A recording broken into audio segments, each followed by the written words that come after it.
After a tragic plane crash killed the entire U.S. figure skating team, Peggy Fleming carried a nation's hopes.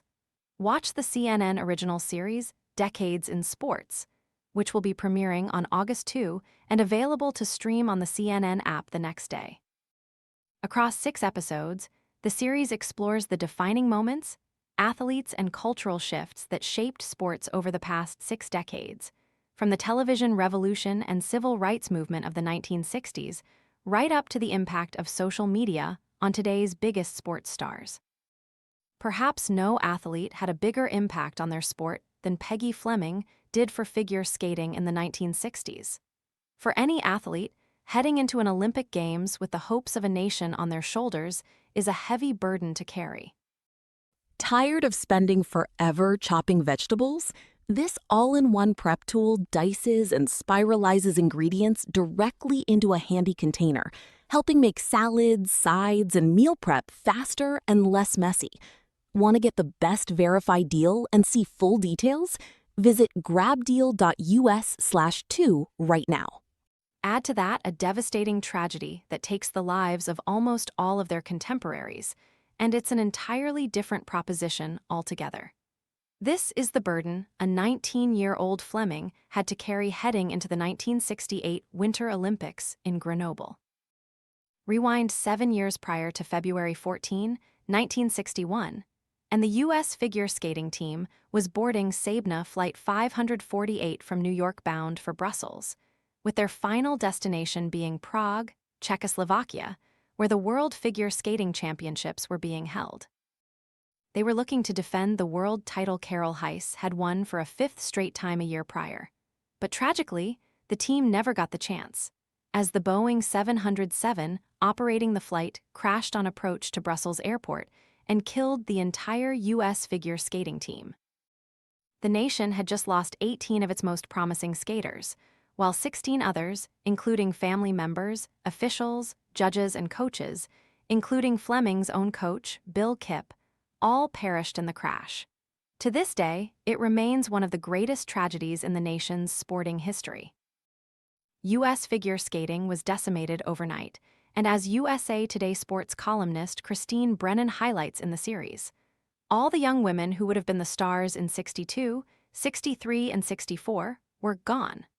All of a sudden, the hopes of a nation lay on Fleming's young shoulders, and as Brennan explains, they rush her along quicker because there's no one else, adding, she is the hope for the American future. The pressure was enormous.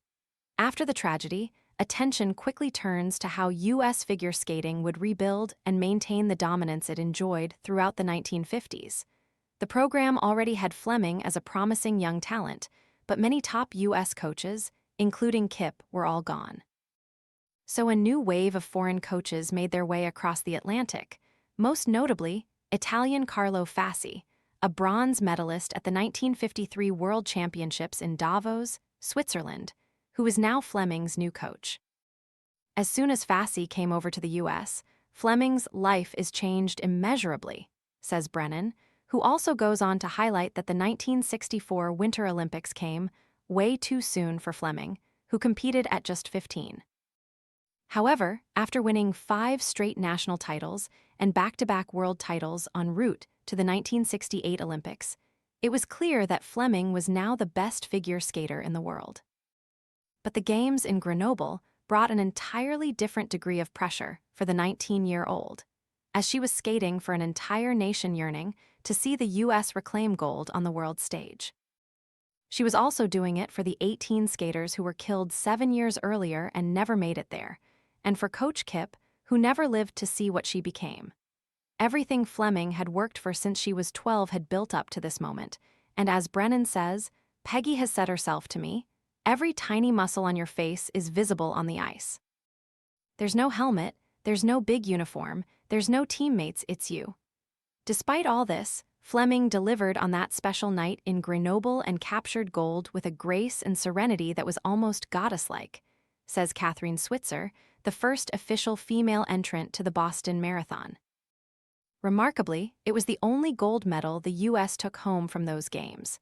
In the 1960s, the advent of television had a massive effect on how people consumed sports. Athletes were no longer figures of our imagination, they could now be seen with our very own eyes. The 1960 Olympics in Rome was the first to be broadcast widespread on television in the US, but as Brennan explains in the series, by 1968, more and more Americans were getting color TV, and there were Americans tuning their television to the color of Peggy Fleming's dress. This was a watershed moment in American cultural history, she says. Fleming later said that her mother chose the chartreuse dress for her after reading about the history of Grenoble, as she thought it would endear her to the French people. But it did much more. It captured the hearts of millions of people across the world. U.S. figure skating was on the verge of collapse after the tragic 1961 plane crash that wiped out its entire program. Peggy Fleming was the key figure who helped rebuild it in just 7 short years. Few athletes have been more transformative for their sport than Fleming was for U.S. skating during the 1960s. And as Brennan highlights, she dropped into American living rooms while literally rising from the ashes of one of the greatest tragedies in American sports history. It's a story linked in tragedy, but it's also a story of the ultimate triumph in sports.